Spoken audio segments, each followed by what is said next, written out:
Ibrahim radhiyallahu anhu, halaman 243. Tanda-tanda akhlak yang baik. Allah Ta'ala berfirman, qad aflahal mu'minun alladzina hum fi salatihim khashi'un. Sesungguhnya beruntunglah orang-orang yang beriman, yaitu orang-orang yang khusyuk dalam salatnya. Quran surah Al-Mu'minun. Sampai firman-Nya, ulaika humul warithun. Mereka itulah orang-orang yang akan mewarisi. Quran surah Al-Mu'minun 10. At-taibun al-'abidun. Mereka itu adalah orang-orang yang bertobat, yang beribadah. Quran surah At-Taubah. Innamal mu'minuna alladzina idza dzukirallahu wajilat qulubuhum wa idza tuliyat 'alaihim ayatuhu zadatuhum imana. Sesungguhnya itu adalah mereka yang apabila Allah disebut, gemetarlah hati mereka, dan apabila dibacakan kepada mereka ayat-ayatnya, bertambahlah iman mereka. Quran surah Al-Anfal ayat ke-6. Allah Ta'ala berfirman, wa ibadur rahmanil ladzina yamshuna 'alal ardi hauna. Dan hamba-hamba yang baik dari Tuhan yang Maha Penyayang itu ialah orang-orang yang berjalan di atas bumi dengan rendah hati. Quran surah Al-Furqan ayat 63. Bismillah, alhamdulillah. Allahumma salli wa sallim ala sayyidina Muhammadin miftahi babi rahmatillah. Adada ma fi ilmillah, salatan wa salaman daimaini bidawami mulkillah, wa ala alihi wa sahbihi wa man wala, wa la hawla wa la quwata illa billah. Berkata musannif al-imam Abu Muhammad al-Ghazali alaihi rahmatullah, kepada pembahasan tanda akhlak yang baik. Allah Ta'ala berfirman, qad aflahal mu'minun.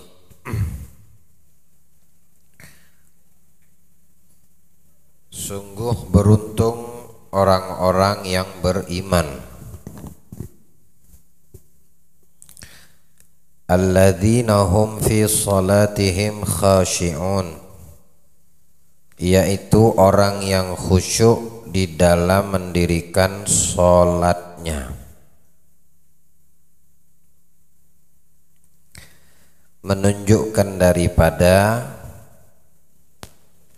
kepemilikan akhlak yang baik adalah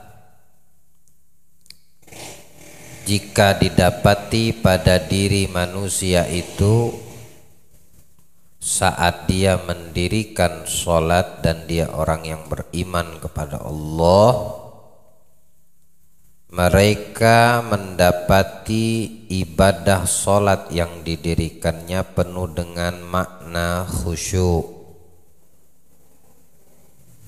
Khusyuk baik di dalam harakah, gerakan, artinya tidak keluar daripada gerakan selain gerakan yang diperlukan atau yang dipinta oleh syariat dalam gerakan sholat.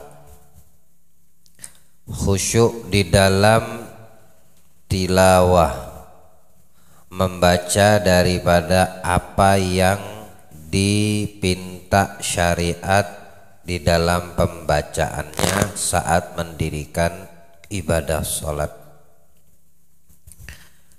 Khusyuk di dalam memaknai apa yang dibacanya ketika mendirikan sholat, mulai daripada melafadzkan takbiratul ihram biqaulihi Allahu Akbar, apa yang bisa dia fahami dari kalimat yang barusan diucapnya, apa makna daripada gerakan yang diangkat dari kedua tangannya. Maka Imam Ghazali juga di sini menjelaskan, memberikan gambaran ketika kita mengangkat kedua tangan saat takbir di dalam ibadah sholat, lisan mengucapkan Allah dan akbar, hati yang mengucapkan meresapi makna Allah akbar, dan kedua tangan gerakan yang dilakukan memaknai, mengartikan bahwasannya selain Allah zat yang maha agung dan maha besar, dilemparnya ke belakang. Ya, Anda mengangkat kedua tangan saat takbir, maka Anda melempar selain Allah di belakang Anda. Maka yang hadir saat itu hanya satu, yang ada di dalam hatimu, pikiranmu, dan memaknai daripada ucapan lafaz takbir yang Anda ucapkan hanya Allah maha besar. Ya, Allahu Akbar, kamu lempar selain Allah di belakangmu, maka tidak boleh ada di hadapanmu kecuali hanya Allah. Nah, ini makna diantara makna al-khusyuk. Khusyuk di dalam gerakan sholat yang didirikan. Upayakan sholat yang kita kerjakan itu tidak terlalu dan tidak melakukan gerakan-gerakan yang tidak sepentingnya, kecuali yang memang matlub, yang memang dipinta. Dipinta oleh siapa? Dipinta oleh syariat. Contohnya mengangkat kedua tangan tadi itu memang disunnahkan. Nah, sunnah itu syariat yang menganjurkan. Lebih dari itu usahakan jangan. Hidungmu gatal, selagi bisa ditahan jangan digaruk. Karena itu mempengaruhi daripada kekhusyuan, makna khusyuk. Dan para ulama telah memberikan kepada kita gerakan-gerakan matlub fis shalah atau yang disunnahkan di dalam sholat itu hanya di beberapa tempat. Ada 4. Ya. Maka selain dari 4 tempat, kalau dilakukan hukumnya makruh. Nah, perbuatan makruh ini menjadikan nilai khusyuk di dalam sholat tersebut juga berkurang. Pahami itu. Banyak orang yang melakukan gerakan-gerakan yang tidak penting di dalam sholat saat dia mendirikan. Kenapa? Bisa jadi karena dia belum tahu, bisa jadi dia belum pernah mempelajarinya, dan lain sebagainya. Oh, hakata. Yang pertama, gerakan yang dipinta matlub fi syariah, yang memang disunnahkan di dalam syariat sholat. Inda takbiratul ihram, saat musalli, orang yang mendirikan itu sholat, melafadzkan takbiratul ihram.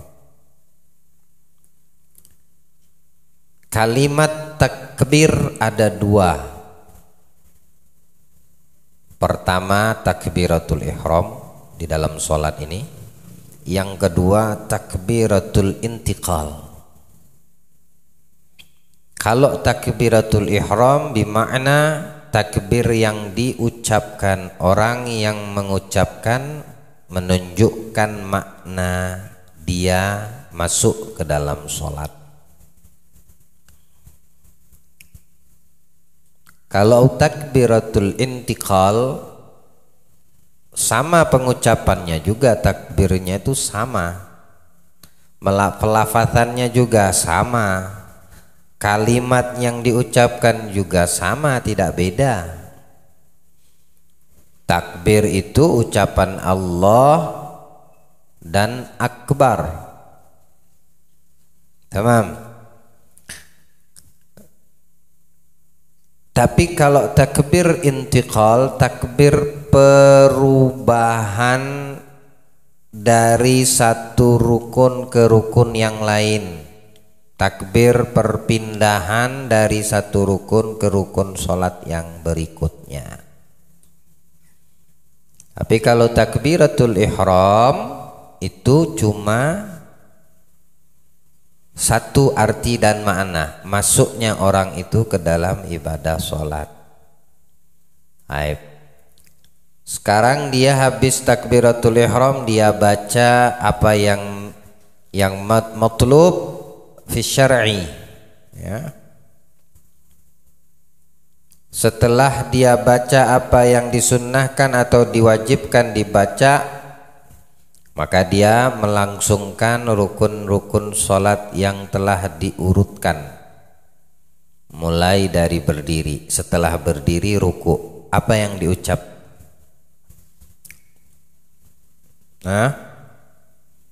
Apa?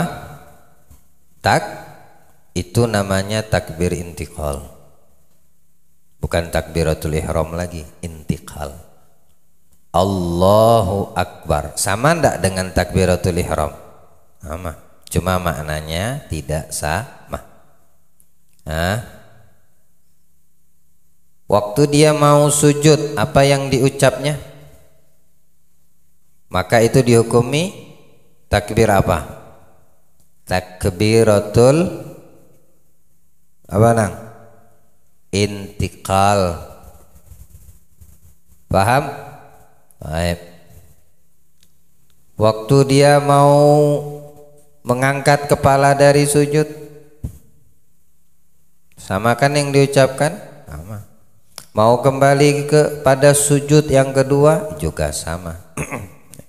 Hatta di dalam melafazkan itu dua kalimat Allah dan Akbar, jika didapatkan makna khusyuk di dalam penyebutannya, maka ini orang aflahal mu'minun, orang yang beruntung, mukmin yang beruntung. Berarti dia di dalam dirinya memiliki tanda akhlak yang baik. Paham? Ini loh tanda-tanda orang yang berakhlak, kata Imam Ghazali. Siapa dan apa tanda-tanda akhlak yang baik? Lihat dia kalau sholatnya, lihat bagaimana dia di dalam sholatnya. Beruntungkah dia sebagai orang mukmin yang mendirikan sholat, atau hanya mukmin saja tapi tidak mendapatkan keberuntungan?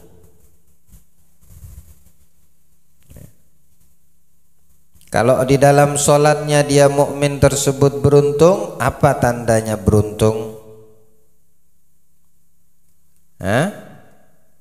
Alladzina hum fi sholatihim khashi'un. Ini baru kita bicara khusyuk dalam pengucapan,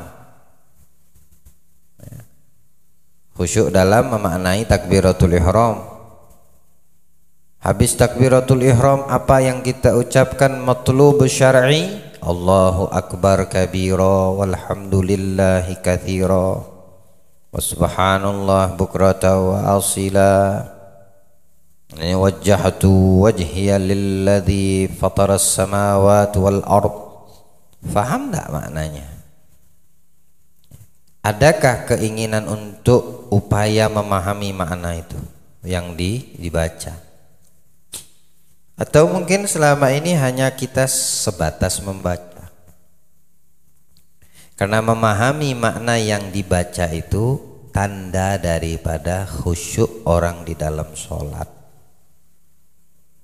Kalau dia memahami apa yang dibaca, lalu dia mendapatkan khusyuk di dalam apa yang dia resapi terhadap apa yang dibaca, berarti tanda ini orang berakhlak.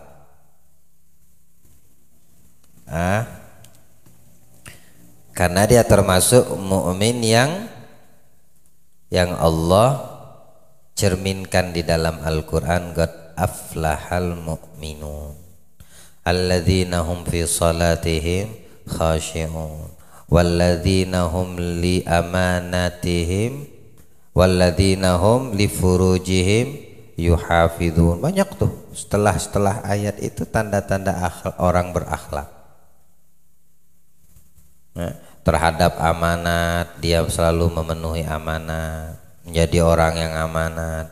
Terhadap kemaluannya, laki-laki dan perempuan, dia selalu menjaga kemaluan harga dirinya, tidak melakukan perbuatan zina, wal iyadu billah tabarak wa ta'ala. Semoga Allah menjauhkan kita. Itu tanda orang berakhlak.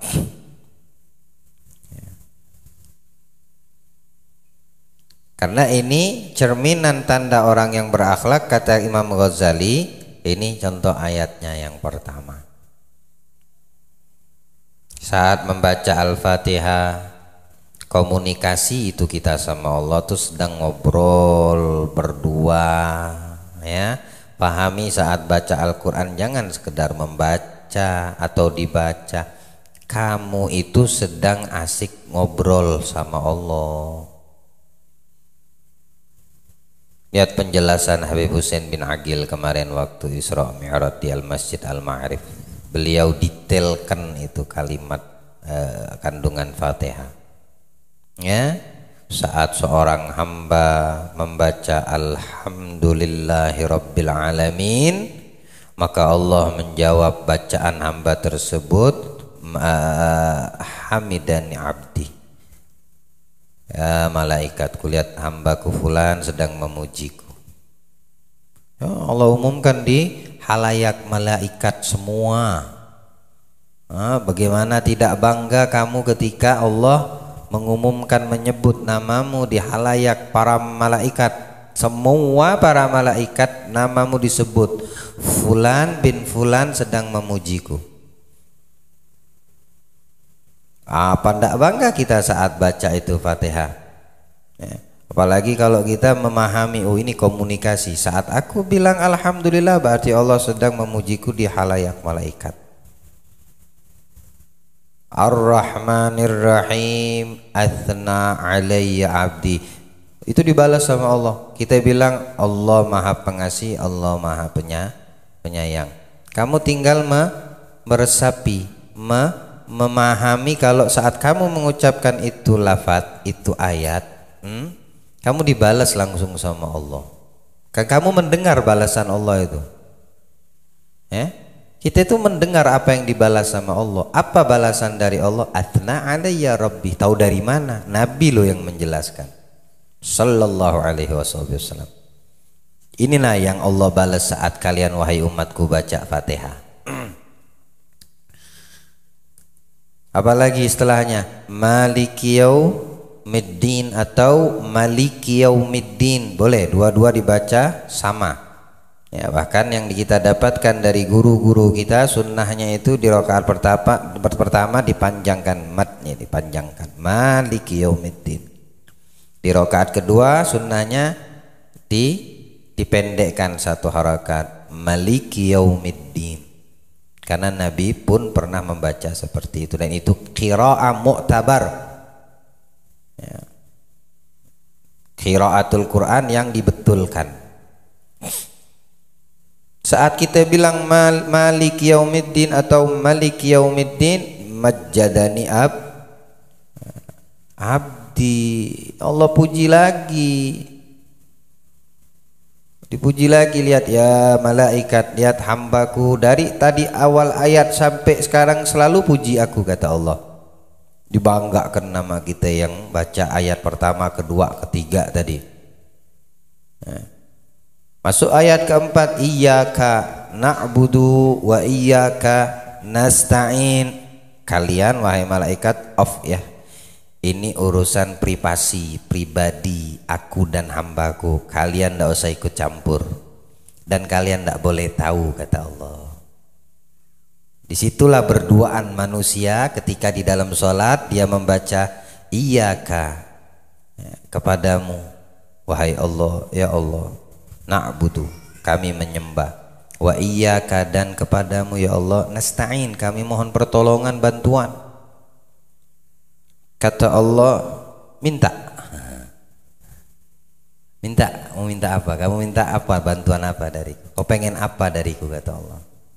Hadza baini wa baina abdi. Ini jawaban Allah nih. Nah, sekarang kata Allah, urusannya aku dengan hambaku. Fali abdi masa'al. Bagi hambaku itu apa yang dia inginkan, apa yang dipintanya. Makanya kita diajarin mintanya jangan yang ringan, yang rendah, yang cemen, yang hina, yang dina, yang nggak ada manfaat, nggak ada arti. Diajarkan kita Allah melalui Nabi ya Muhammad, ajarkan tuh umat kamu. Cara minta yang betul tuh yang bagaimana? Allah bilang ke Rasulnya Muhammad, ya Muhammad, wahai kekasih, kasih tahu umatmu cara minta kepadaku yang betul tuh yang bagaimana. Jangan minta urusan dunia, jangan minta jabatan, jangan minta kekayaan, jangan minta ini dan itu ndak ada arti. Ajarkan, kata Allah. Diajarkan kita sama Nabi, ya. Apa yang ku ajarkan, apa yang ku kasih tahu ya Rob, agar umatku tidak salah minta. Apa yang kamu baca, apa yang kamu minta setelahnya? Apa yang kalian minta setelahnya? Ihdinas siratal. Ya Allah, mantapkan, ya, mantapkanlah kami di jalan yang lurus. Seperti itu yang disampaikan di dalam beliau mentafsirkan dengan rincian dan detail yang Masya Allah. Kalau ngikutin terjemahan yang sampaikan beliau itu salah, terjemahnya itu kurang pas. Ihdinas sirat, tunjukkan.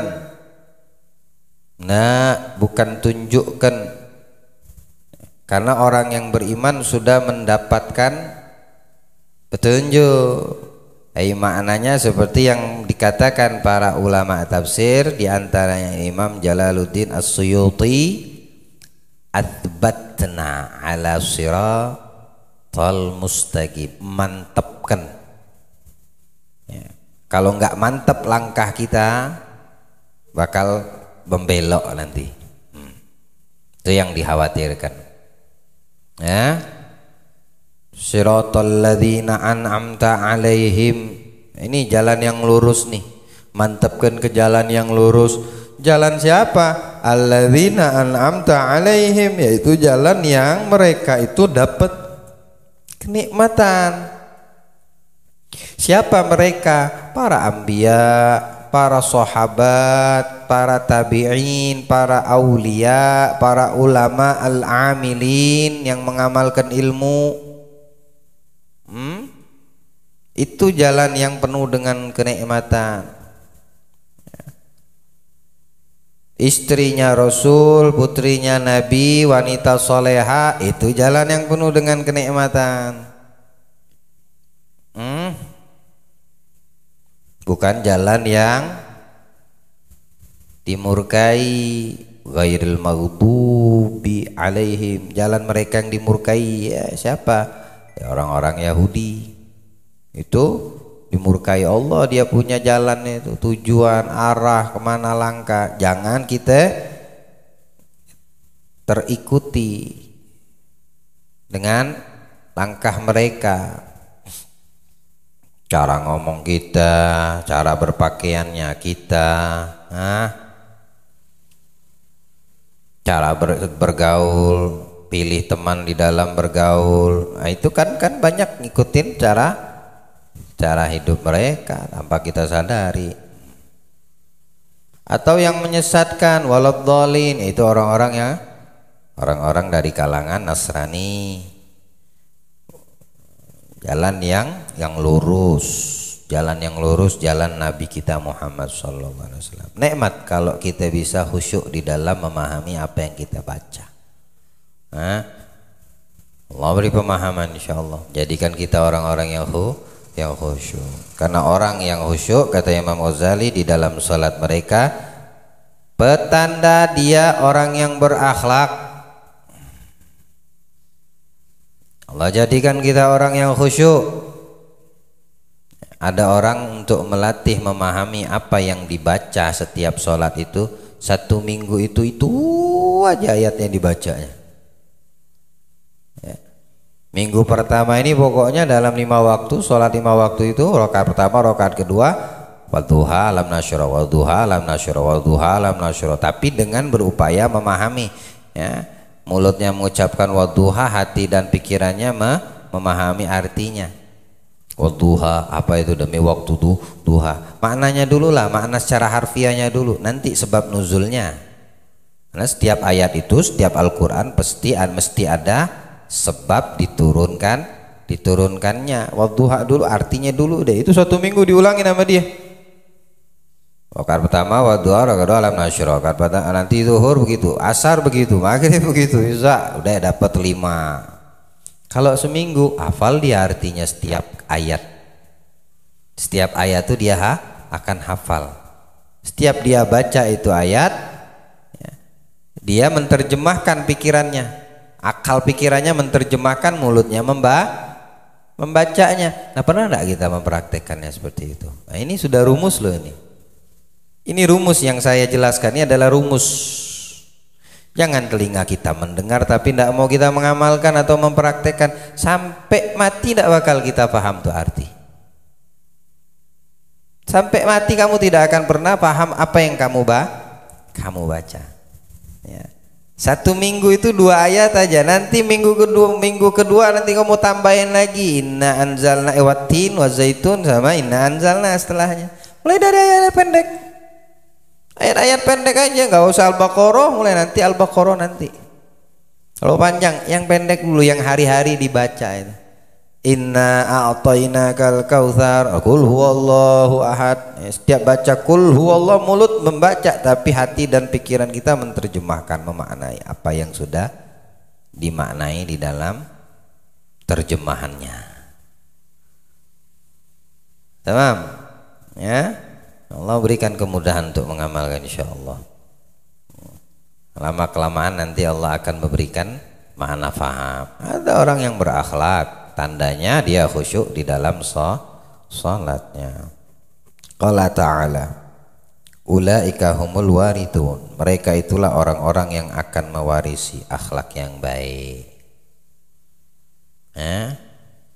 Kalau lanjutan ayat ini mewarisi apa? Ulaika humul warithun alladzi yarithunal firdausi hum fiha khalidun. Ini orang yang akan menjadi pewaris surga firdaus, yang sholat khusyuk, yang jaga kemaluannya dari perbuatan yang diharamkan Allah,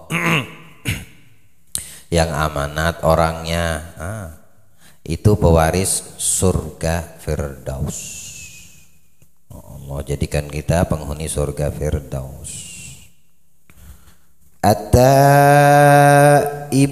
abidun, mereka itu adalah orang yang bertobat, yang beribadah. Ini petanda berikutnya, orang itu punya tanda, ada akhlak enggak, ini orang berakhlak atau tidak.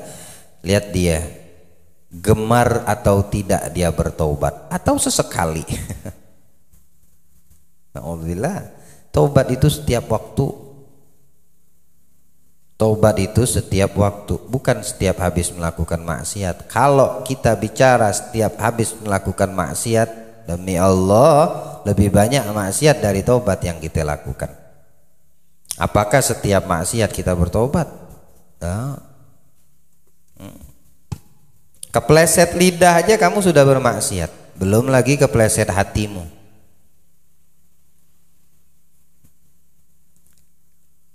Habis majelis kadang kepleset lidah, itu udah maksiat. Cepat kembali sama Allah.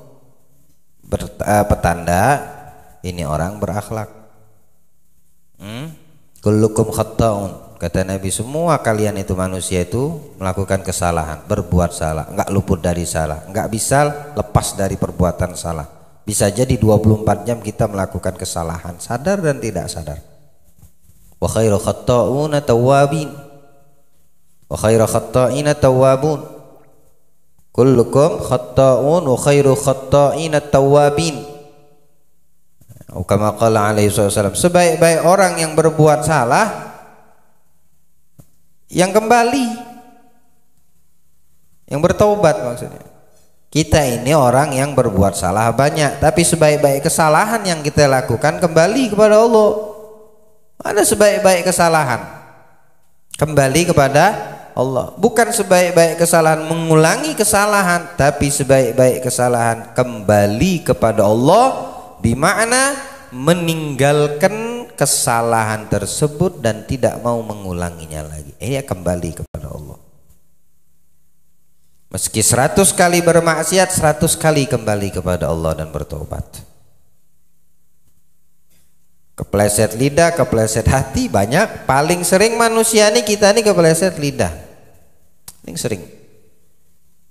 Kepleset mata, kayaknya tambahan deh bagi orang yang gemar medsos. Kepleset tuh matanya. Pasti. Buka medsos yang tidak terbuka aurat di situ. Bukalah medsos. Mau apa namanya? Twitter, Facebook, IG, apalagi? Hah? Apalagi? Instagram, ya itulah IG itu.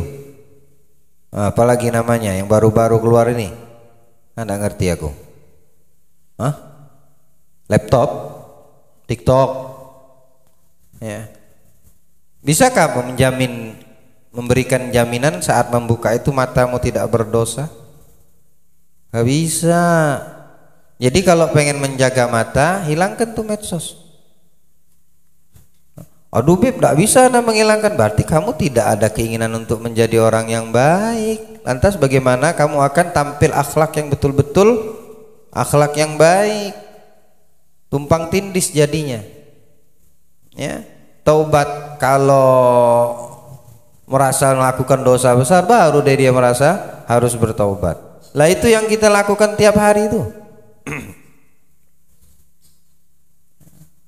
Buka tuh medsos, pasti kalian bermaksiat mata. Betul, betul. Jangan kalian remehkan. Saya bukan main-main, bukan saya dalam keadaan konteks bercanda. Mata itu bisa menjerumuskan dan memberatkan mizan kamu di akhirat. Mestinya kamu punya mizan penuh dengan hasanat dan kebaikan, dengan sebab kamu ngikutin cara dan pola pikir hidup matanya orang-orang yang tidak beriman. Mata kita nih ngikuti cara mata orang yang tidak beriman, baik Yahudi dan Nasrani, dengan program yang mereka bikin. Ketika buka dia punya aplikasi, kalian buka dia punya aplikasi, langsung matamu berdosa, langsung matamu berlumuran dosa. Itu memberatkan timbangan tuh, timbangan dosa tuh. Coba hitung aja, coba dihitung. Dalam sehari ini berapa kali membuka itu? Kalian aja yang tanya sama diri kalian sendiri, mau lakinya atau perempuannya? Belum lagi yang sengaja melakukannya, ya, yang memasang dirinya di dalam aplikasi itu.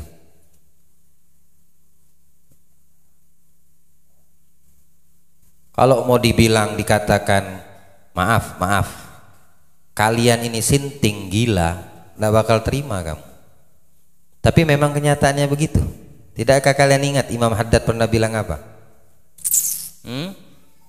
Ya, orang yang melakukan maksiat tapi dia tidak mengakui kalau itu maksiat, sinting tuh orang gila.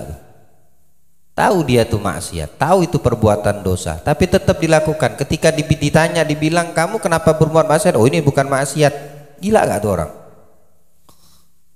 Jadi kita gak usah marah kalau seandainya ada orang mengatakan, gila kamu ya, tiap malam, tiap hari nonton, matamu kau penuhi lumuri dengan dosa gara-gara melihat yang buka aurat, yang bukan muhrim. Itu dosa. Gak bisa kamu katakan itu bukan dosa. Kalau kamu katakan itu bukan dosa karena keterbiasaan yang sudah kau lakukan selama ini oleh matamu, berarti kamu gila. Bagaimana cara menghilangkan kebiasaan itu? Juga ada solusinya, dan kalian sudah mengetahui dan mempelajari. Idza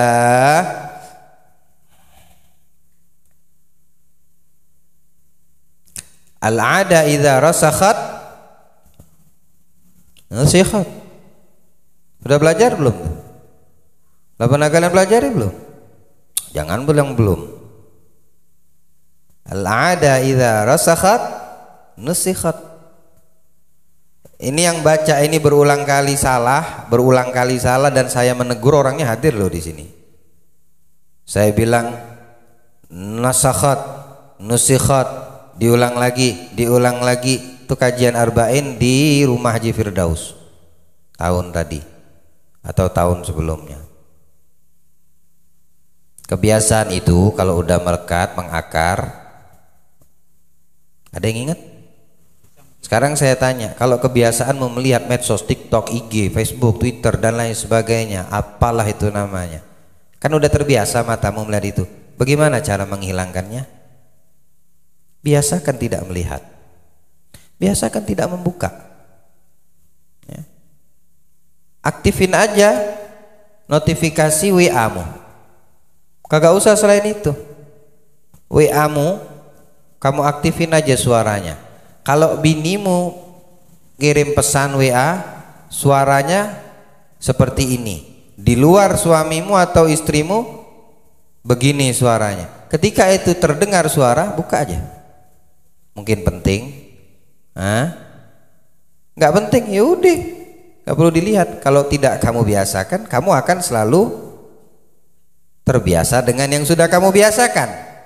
Bangun tidur cari HP, mau makan di samping HP, makan sambil megang HP, di kamar mandi bawa HP, di kantong ada HP, dalam tasmu ada HP, keluar bawa, nggak apa-apa ya, silakan, tapi upayakan matamu terjaga.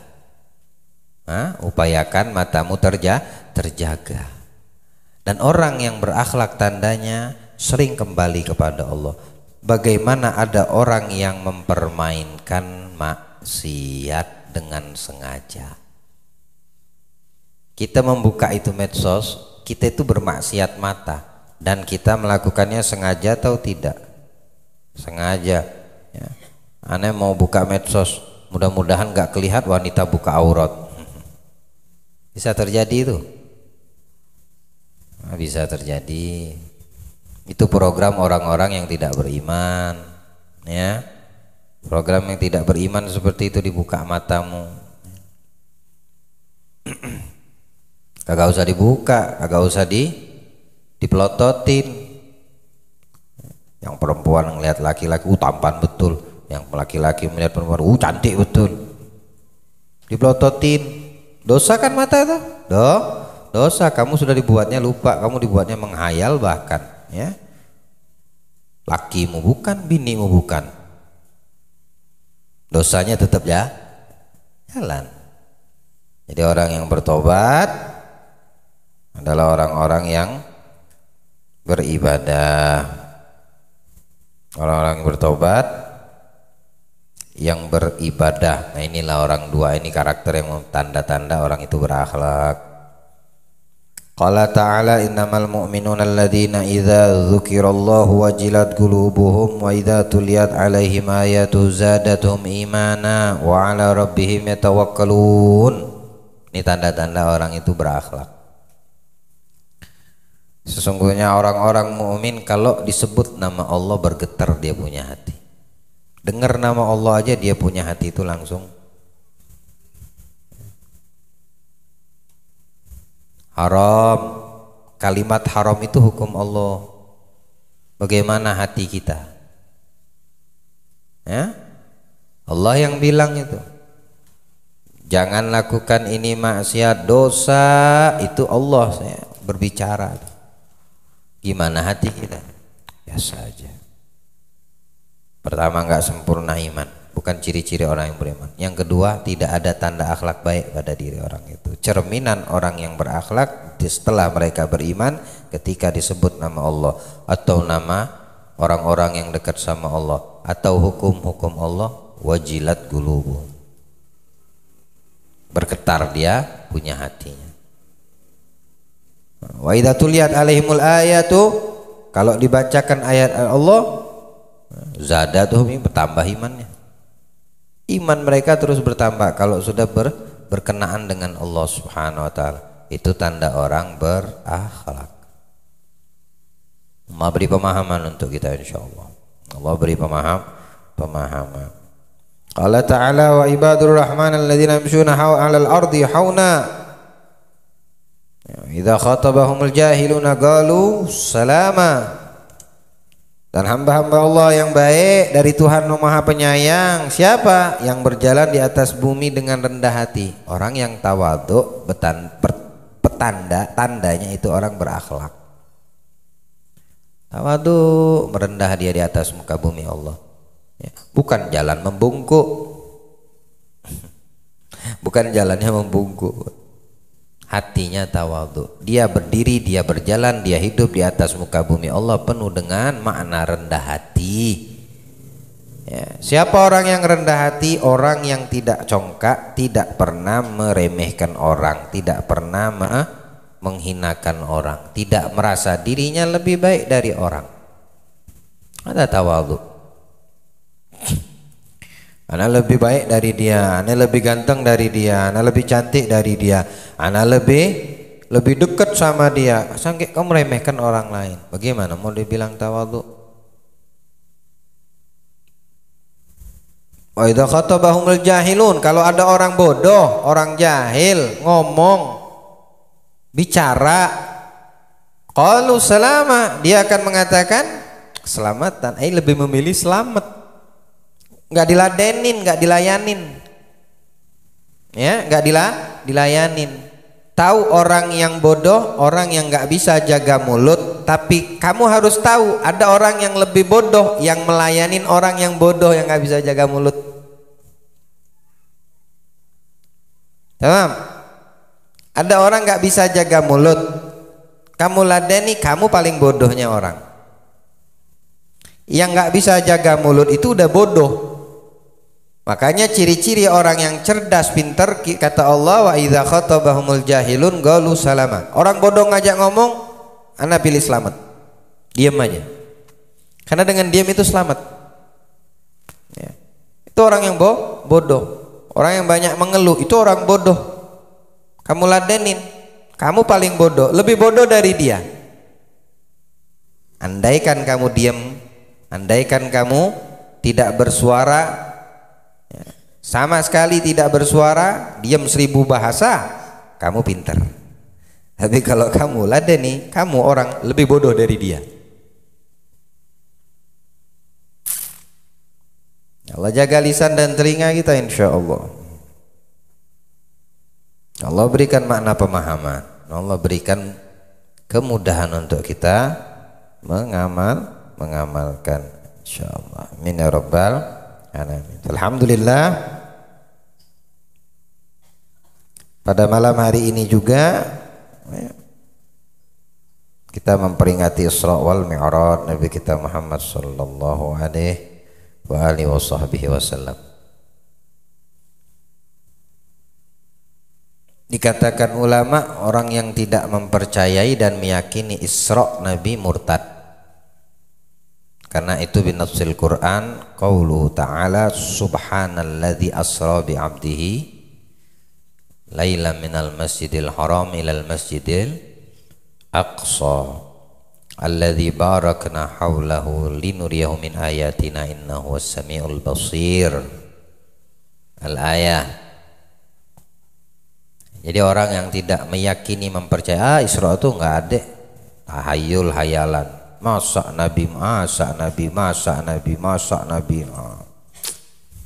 Ini orang sepakat ulama keluar dari Islam. Dia harus bersyahadat lagi dan kembali kepada Islam, bertobat, bersyahadat. Kenapa? Karena itu Al-Quran sudah ada yang dalam Al-Quran menceritakan, menyebutkan, memberikan nas biqaulihi ta'ala, ayat tersebut. Ya, orang-orang yang tidak percaya itu orang yang tidak beriman. Mulai dari zaman Nabi. Mulai dari zaman Nabi. Dan Isra Mi'raj Nabi Muhammad ini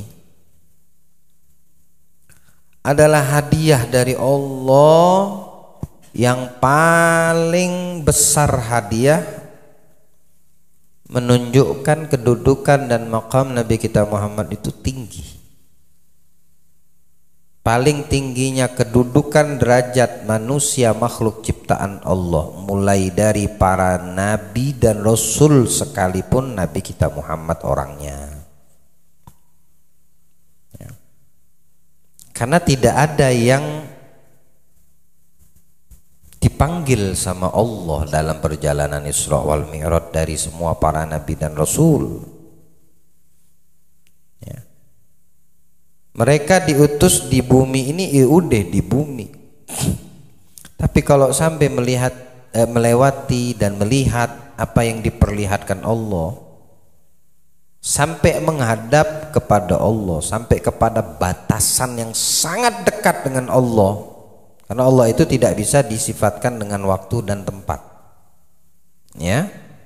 Tidak bisa. Dan itu bukan pemahaman terhadap kita memahami zatnya Allah. Laisa kamitslihi syai'un fa huwas samiul basir. Allah itu tidak bisa ditamsilkan, diumpamakan dengan sesuatu apapun.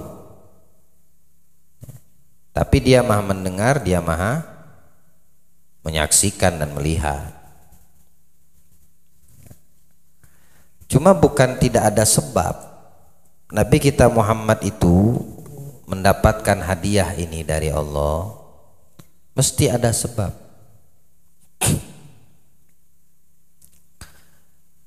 Nah, sebab itu di dalam sejarah yang kita pelajari juga dinamakan tahun tersebut tahun kesedihan untuk Nabi, karena wafatnya dua orang yang sangat dicintai beliau.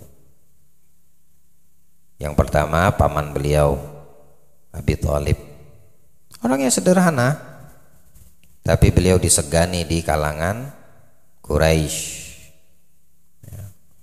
penduduk Mekah, bangsa Arab bahkan. Siapa yang tidak kenal Abu Thalib? Dari sejak wafat kakek beliau Abdul Muttalib itu diasuh oleh pamannya bernama Abi Thalib. Usia Nabi saat itu 8 tahun. Sampai Nabi dewasa, sampai wafat Abi Thalib, sampai Nabi itu diutus menjadi seorang Nabi itu di bawah pengawasan, pengasuhan, pendidikan pamannya Abu Thalib. Dan Abi Thalib tahu ini manusia ini, anak kecil ini yang diasuhnya mulai dari kecil itu, oh manusia yang bawa berkah. Makanya Sena Abi Thalib itu sama anak-anak. Abi Thalib itu punya anak banyak. Ya. Laki perempuan itu banyak anaknya. Ada Ummu Hani, Ali, Ja'far. Ummu Hani ini yang dilamar Nabi ditolak. Satu-satunya yang menolak lamaran Nabi kita Muhammad ada Ummu Hani. Ya. Nabi melamar, Nabi timbul rasa suka dan cinta sama Ummu Hani, dilamar ditolak. Masya Allah. Yang lain tidak ada yang nolak, cuma satu yang ditolak. Hikmah. Jadi kalau seandainya kita ditolak untuk menikah, melamar, kagak usah sakit hati. Nabi pun pernah mengalami, Nabi selevel Nabi mengalami. Wallah, selevel kita, siapa kita kalau ditolak dukun bertindak, ketok pakai tongkat napalanya. Ya, suka lamar, nggak diterima, ya bukan jodoh, selesai. Tapi kalau ente pacaran haram, dosa. Berarti kita udah pacaran ya sekarang, kita resmi ya pacaran ya. Iya, detik itu dimulai dosanya. Detik itu dimulai dosanya. Habib, kami kan nggak ketemu, kalian meresmikankah hubungan yang haram dan ilegal di mata Allah? Tahu rasa kau nanti, ya. Nah betul, jangan kalian anggap remeh yang mungkin sesuatu selama ini dianggap remeh. Jangan pernah meremehkan maksiat. Jangan pernah meremehkan ibadah. Di setiap sekecil apa ibadat, di situ tersimpan ridha Allah. Di sekecil apapun maksiat tersimpan di situ murkanya Allah. Jangan pernah meremehkan. Ya. Allah, aneh lagi pacaran sekarang, Bib. Tulis saja gampang, kita putus. Aneh baru hadir majelis bilang Habib Syarif haram hukumnya sejak kita mendeklarasi hubungan pacaran. Maka itu syariat Islam tidak membolehkan dan menghalalkan pacaran sebelum halal nikah. Coba tanya sama orang yang sudah menikah baru pacaran. Kayaknya sedikit, kayaknya nggak ngalami semua yang hadir ini. Ya, nggak semua. Alhamdulillah dengan perlindungan Allah saya mengalami. Ya, saya menikah baru saya pacaran. Ya, tapi mudah-mudahan ada. Ya. Berarti haram dong Beb kami yang melakukan. Iya, kalau gitu kami pengen halal. Nikah lagi baru pacaran. Habis kau dibunuh sama bini pertamamu. Yang sudah ampun Allah, ampunkan, maaf aneh nggak tahu dulu ya Allah haram itu pacaran, ampunkan dosa kami ya Allah, maafkan kami kesalahan kami ya Allah, minta ampun. Tapi kalau sudah tahu deh, deklarasikan putus. Habib menganjurkan putus, iya. Ya. Tak kesian sama kami, malah aku sayang sama kamu. Kalau aku tidak sayang sama aku, anjurkan kau berpacaran. Berarti aku gila. Sayanya gila.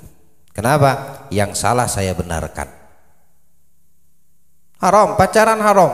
Kau terima tidak terima tetap haram. Kalau pengen halal nikah baru pacaran. Mana ada orang bahari seperti orang bahari orang tua kita, dek datuk nenek kita. Ada bahkan yang sudah menikah, tidak tahu udah menikah baru dikasih tahu.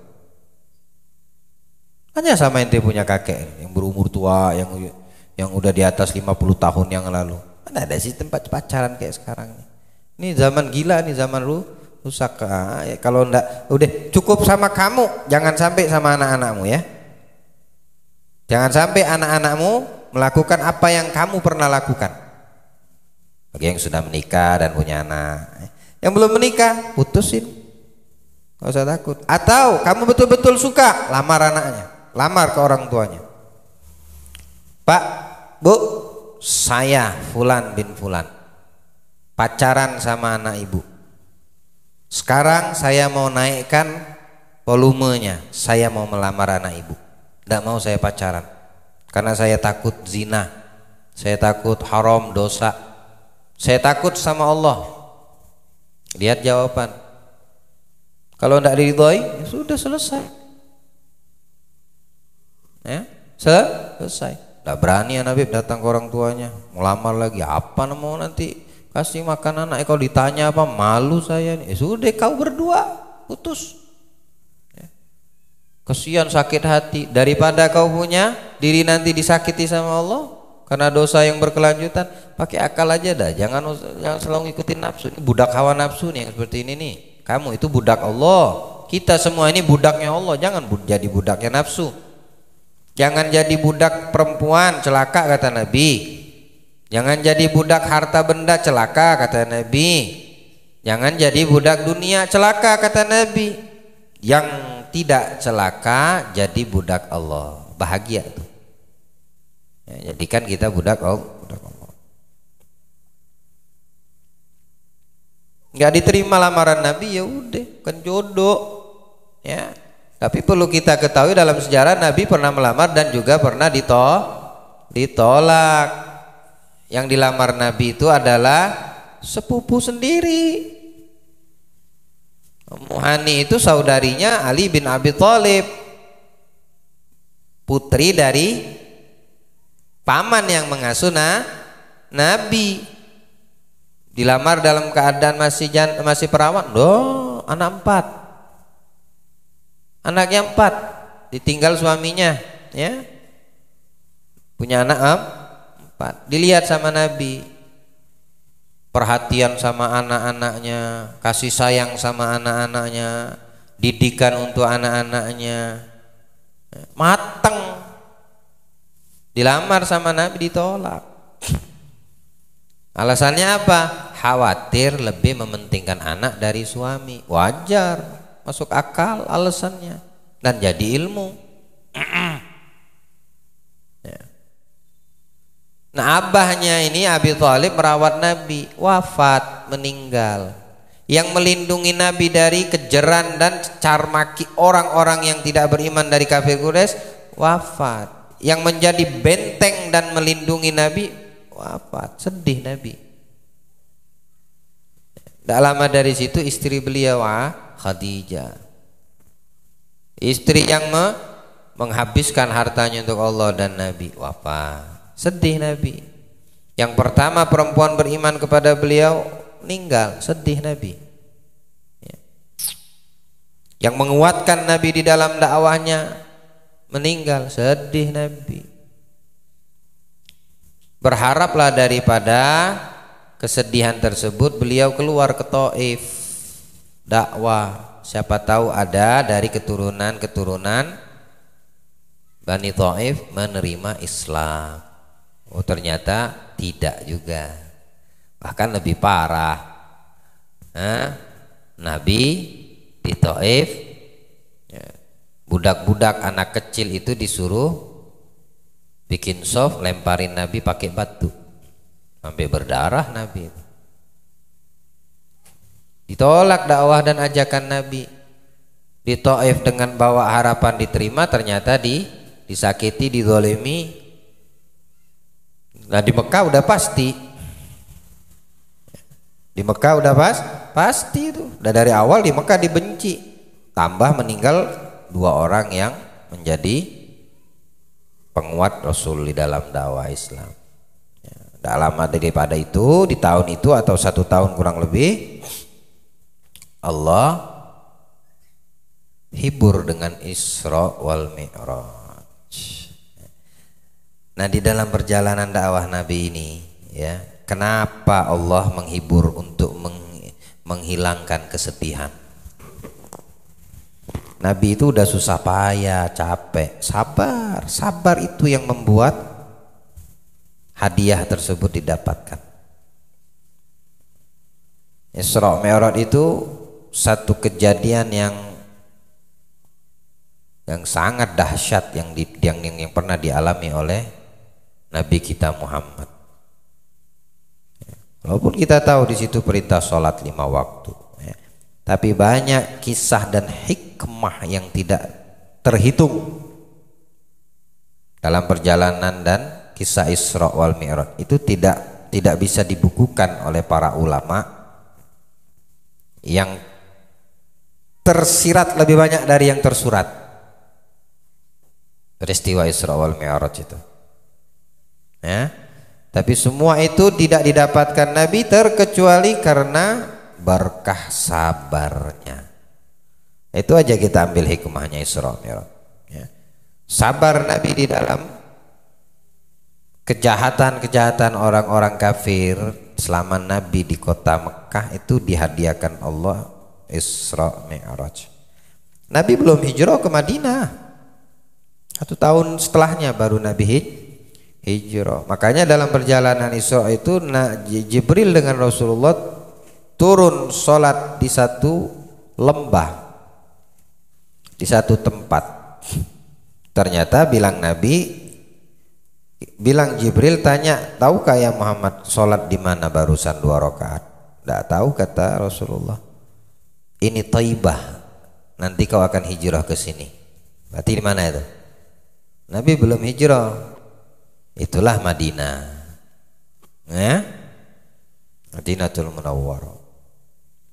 Jalan lagi, singgah lagi, sholat lagi. Di mana? Di tempat lahir Nabi Isa. Jalan lagi, singgah lagi, sholat lagi. Di mana? Di tempat Allah berbicara dengan Musa.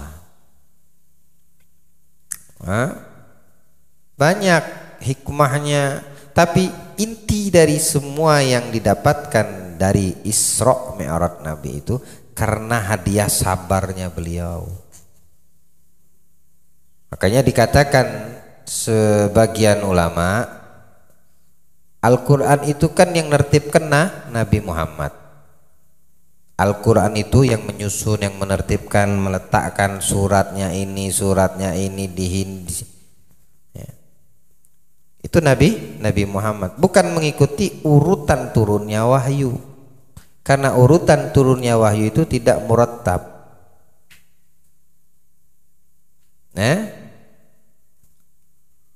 Apa ayat atau surat yang pertama Allah turunkan? Surat apa? Al-Alaq. Kalau ngikuti urutan turun, mestinya Al-Alaq di mana? Di awal ya. Jadi tidak ngikuti urutan turunnya wahyu. Malah Al-Alaq justru akhir 30. Tapi yang perlu kita ketahui dan kita pahami, di setiap urutan dan tertib yang disusun oleh Nabi kita Muhammad, daripada urutan Al-Quran yang kita baca sekarang ini, kita pegang itu mushaf itu, karena Nabi tidak meninggal atau wafat meninggalkan dunia ini kecuali sudah membereskan tugas visi dan misi beliau, udah sempurna agama. Cuma pencetakannya, penyusunannya menjadi satu mushaf, satu buku itu seperti ini, Al-Quran jadi seperti ini, bukan di masa Nabi. Itu saja. Tapi urutannya, letakkan ini ayat, ini surat, di mana letaknya itu sudah ada di dada para sahabat, di ingatan para sahabat semua.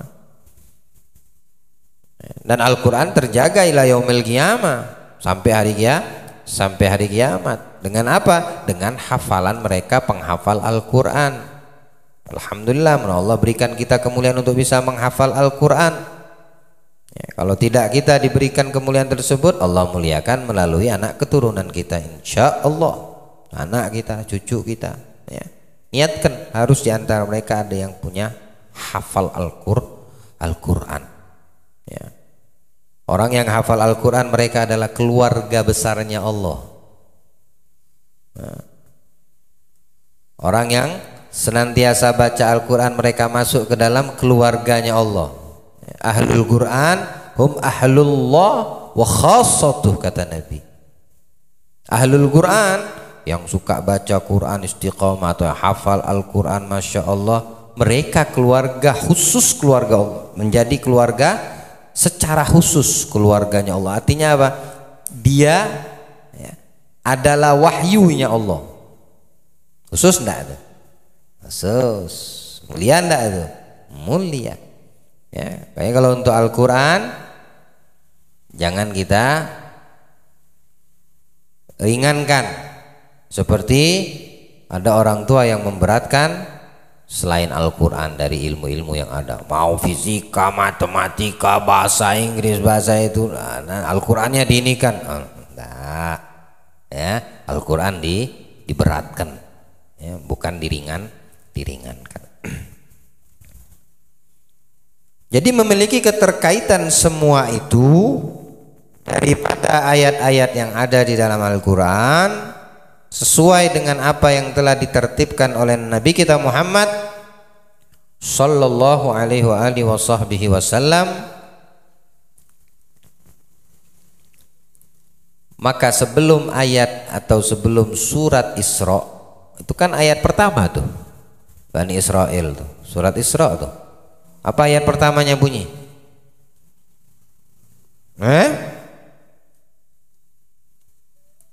Apa dari surat Al-Isra ayat pertama itu bunyi Bismillahirrahmanirrahim. Subhanalladzi, itu ayat pertama tuh, yang menceritakan Nabi Isra. Kalau Mi'raj Nabi di surat yang lain, surat An-Najm namanya. Ya, itu cerita Mi'rajnya Nabi. Karena Isra itu dari Mekah ke Palestina, Masjidil Aqsa. Mi'raj dari Palestina sampai naik, itu namanya Araj, itu mendaki naik. Itu di surat An-Najm. Nah, keterkaitannya di mana Isra Mi'raj Nabi ini, Isra-nya Nabi ini? Ayat yang sebelumnya. Apa ayat yang sebelum Isra? Kan ayat pertama surat Al-Isra subhanalladzi. Ayat sebelumnya apa? Terakhir ayat surat sebelum Isra. Surat apa?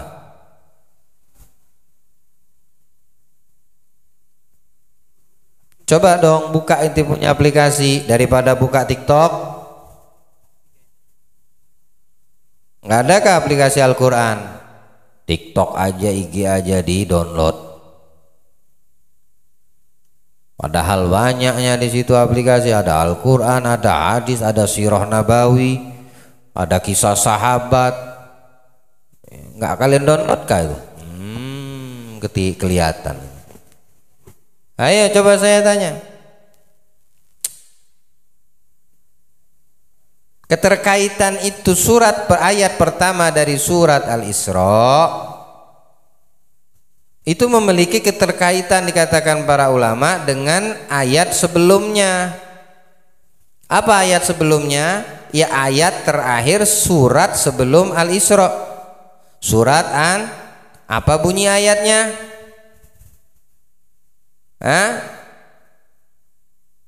Dua ayat atau 3 ayat terakhir. Ayo pegang mic-nya, baca tuh. Yang punya aplikasi buka surat An-Nahl. Ayat berapa? 128 128 27 26. 127. Berapa ayat tuh?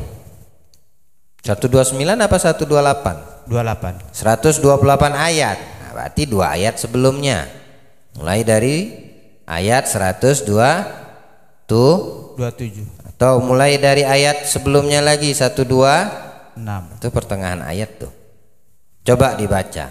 Yang punya aplikasi terjemah, lihat Al-Qur'annya. Bismillah. A'udzubillahi minasyaitonirrajim. Wa in aqabtum fa'aqibu bimithli ma uqibtum bihi wa la in sabartum lahuwa khairul lis-sabirin. Artinya, dan jika kamu memberikan balasan, maka balaslah dengan balasan yang sama dengan siksaan yang ditimbakan kepadamu. Dijahati enggak Nabi? Andaikan Nabi mau membalas, apa diperbolehkan? Tuh Allah kasih jawaban. Kalau seandainya mereka memukul pakai batu bata, balas pakai batu, boleh enggak? Itu loh, baca tuh artinya, ulangi baca artinya. Dan jika kamu memberikan balasan, maka balaslah dengan balasan yang sama dengan siksaan yang ditimpakan kepadamu. Berarti dibolehkan enggak? Boleh. Asal tidak pakai batako. Tamam? Ya. Terus. Akan tetapi jika kamu bersabar, nih pilihan ini. Jika kamu bersabar, sesungguhnya itulah yang lebih baik bagi orang-orang yang sabar. Paling baik sabar daripada kamu membalas. Tim. Wasbir wa ma sabruka illa billah wala tahzan alaihim wala taku fi dhaikim mimma yamkurun. Bersabarlah hai Muhammad, dan tiadalah kesabaranmu itu melainkan dengan pertolongan Allah. Allah yang memberi pertolongan seorang hamba itu untuk bersabar selama kita ada keinginan untuk bersabar. Ya. Bersabarlah wahai Muhammad. Itu perintah, bersabar. Ada yang nyakitin, kamu harus bisa bersabar. Kalau kamu balas, apa hasilnya? Kalau Nabi balas, malah menjauh itu orang yang menyakiti. Maka Nabi memilih pilihan yang kedua, karena ini perintah dan anjuran dari Allah, yaitu bersabar. Bersabarlah kamu wahai Muhammad, wala tahzan alaihim, jangan kamu bersedih atas mereka. Tidak mau beriman, diajak baik tidak mau, suruh ninggalin sembahan berhala tidak mau. Sabar. Kamu disakiti, dilempar batu, sabar. Wala yaku fi dhaiqim mimma yamkurun, jangan mempersempit dadamu, bikin sesak dada gara-gara perbuatan mereka itu. Lebih pilih sabar, tidak perlu sampai sakit hati. nggak perlu sempit hati daripada tipu daya yang mereka bikin, nggak perlu. Innallaha yuhibbul ladzina taqaw. Betul, itu ayatnya. Wallahu ma'al ladzina. Innallaha ma'al ladzina taqaw. Sesungguhnya Allah itu bersama orang-orang Kalau orang tidak memiliki kesabaran, mereka berarti belum dikatakan takwanya sempurna. Berarti Allah tidak bersama mereka. Walladzina hum muhsinun, ya.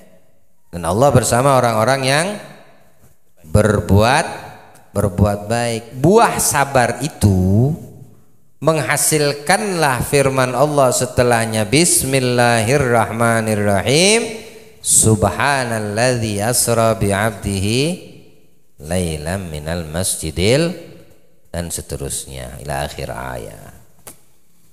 Intinya, kalau seandainya ingin mendapatkan kemuliaan dan derajat tinggi di sisi Allah seperti yang Allah contohkan dan berikan kepada Nabi Muhammad, walau kita tidak bisa sampai seperti itu, kuncinya sabar.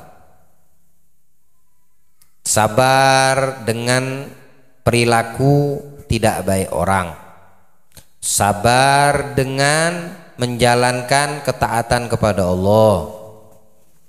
Sabar dalam menahan diri dalam maksiat kepada Allah. Sabarkan, tahan itu. Nah, harus bersabar. Sabar kalau diberi Allah ujian, cobaan, sakit dan lain sebagainya. Sabar. Karena orang yang sabar ini akan mendapatkan kedudukan yang tinggi di sisi Allah, pahala yang tidak bisa dihitung dan tidak terbatas, solusi untuk semua jalan keluar, bahagiaan bagi mereka yang berlarut dalam kesedihan. Itu. Jadi bahwasanya Al-Quran itu memiliki keterkaitan. Kalau bukan karena sabarnya Nabi, tidak dihibur Allah dengan diperjalankan Isra wal Mi'raj. Nabi itu bertahun disiksa, disakiti, dicaci maki, difitnah, tapi Nabi sabar. Bahkan Nabi menyikapinya dengan penuh kesabaran. Tidak ada membalas, tidak ada niat untuk menyakiti dan lain sebagainya. Ambil itu satu hikmah dalam hidup kita ini.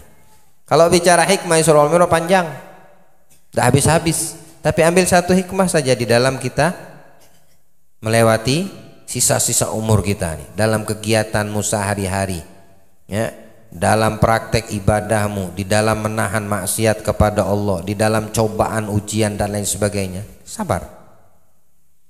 Mudah-mudahan Allah menguatkan, memberikan pertolongan, ya, tidak sebatas di lisan kita, ya, mengucapkan sabar, tapi ketika kita diuji kita tidak sabar. Nah, kita mohon kepada Allah, yang kita ucapkan, yang kita dengarkan dibantu dengan pertolongan Allah, sehingga kita dijadikan hamba-hamba Allah yang sabar, ya. Kalau diberi musibah kembali kepada Allah, kalau diberi cobaan kembali hanya kepada Allah, ya. Itulah orang-orang yang bersabar, yang kalau diberi musibah kembali kepada Allah.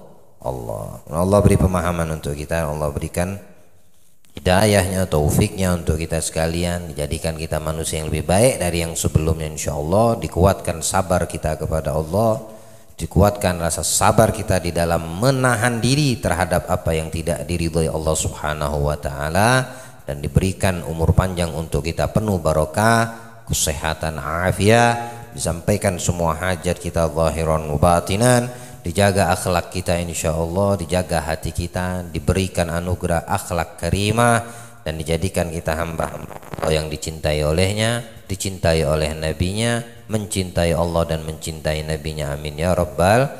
Wa sallallahu ala sayyidina Muhammadin khatamin nabiyyin wa alihi wa sahbihi wasallama walhamdulillahi rabbil alamin. La ilaha illallah al-mawjud fi kulli zaman. La ilaha illallah al-mawjud fi kulli zaman. La ilaha illallah